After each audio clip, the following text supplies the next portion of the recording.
So what about the other 1% of the UFO phenomenon? Has there ever been legitimate sightings? As promised, we're going to cover this 1% in a future episode, but I'll share with you something a wise man once shared with me. Before we should start focusing on dealing with problems outside our world, we should first focus on solving the problems within our world. And before you can start solving problems within your world, you first have to solve problems within yourself and within your surrounding environment of family and friends. So basically what I'm trying to say is that we have priorities that we need to focus on first and foremost so we can successfully build our lives and our minds.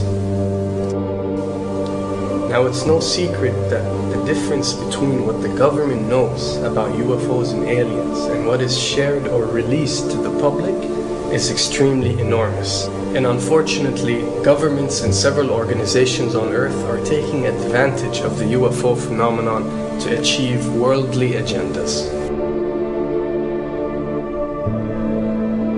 So why do we see particle beams, huge ones, firing at things that are, you were saying 200,000 Gs?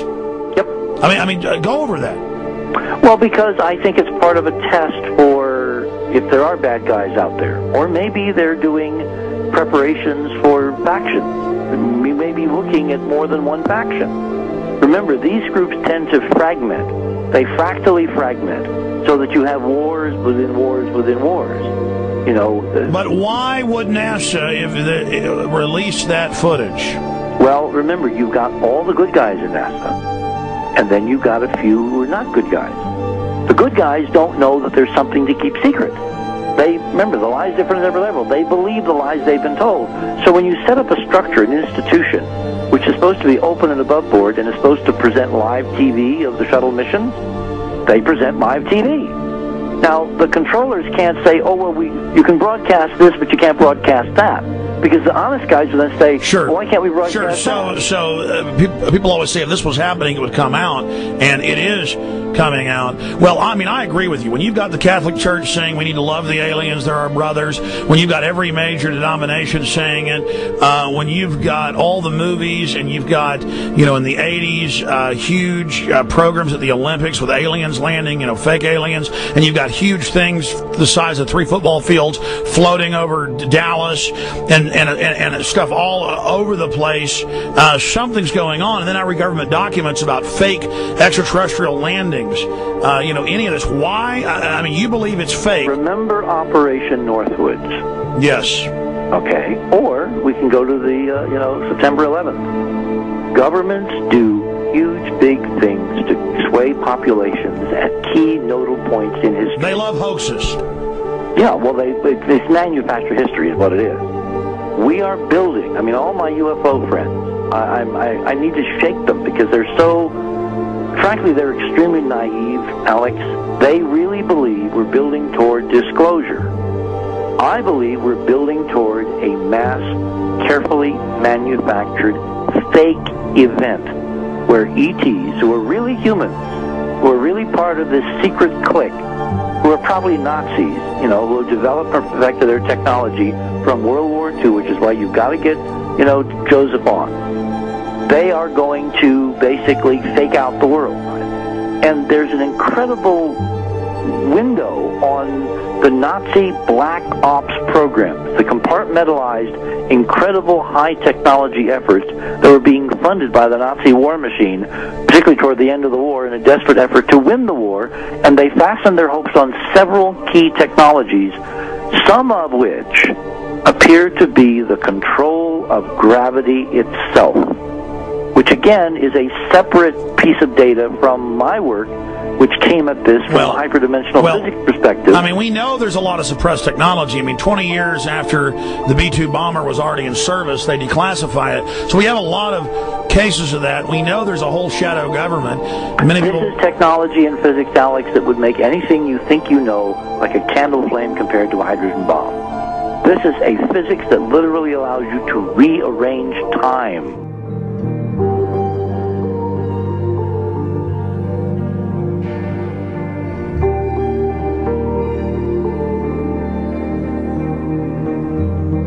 that. But I mean, imagine you've got all these compartments in these pyramids within pyramids of compartmentalization. That's why that's the New World Order symbol. And we don't know what they've got because they are so secret. We know they lie so much. We just know it's advanced. Mainline scientists say they're 30 years advanced. So Richard C. Hoagland, what I'm saying to you is, I'm entertaining what you're saying. I respect you. I think you're a great guy. My only issue is, like you said, dealing with what we know they could be up to. The fact, Alex, we have done experiments. We have our own data. We have experiments now from the Soviet Union. 30, 40 years when the Iron Curtain came down, when Glasnost finally prevailed, a huge amount of stuff was declassified from the KGB as well. And we now have put this data together. We not only know what the physics is, we know what it can do, we know what it's based on, we know how to make it work. We've seen in our own experiments ample evidence. We've seen experiments across the American landscape and even in Europe that vindicate various parts of this. And the latest thing I'm working on, it looks like von Braun himself was deeply involved in some of this early physics experimentation, but they're keeping all the good stuff for themselves. The reason is that if we got access to the good stuff, if we got access to the technologies, the energy, we wouldn't be worried about $4, $5 a gallon gas or $10 a gallon gas.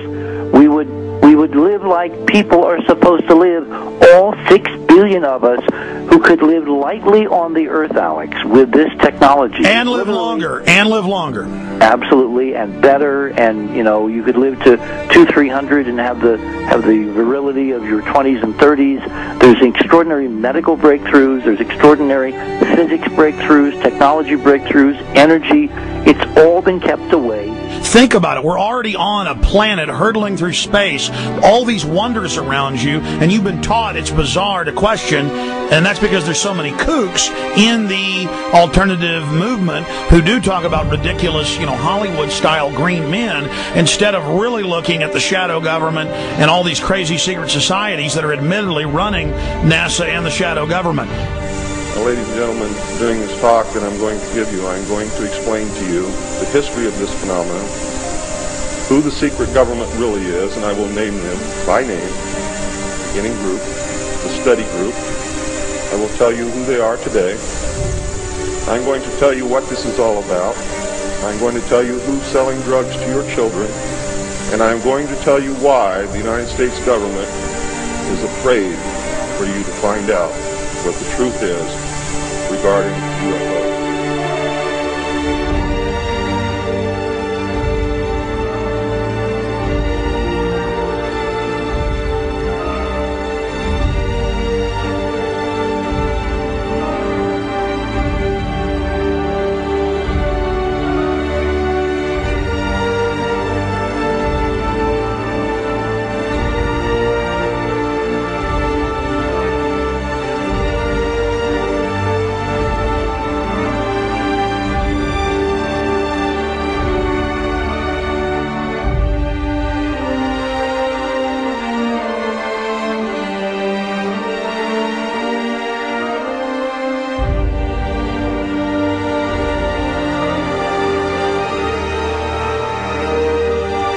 And it turns out that even though she remembered that she'd been part of the team to debrief the astronauts, she couldn't remember a thing that they said.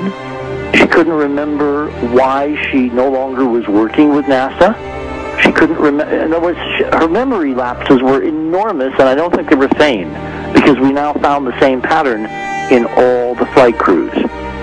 Because the awful truth, Alex, is they have been brainwashed. They have been mind controlled. They have had a technology, a very sophisticated technology, which took away the real missions that they experienced.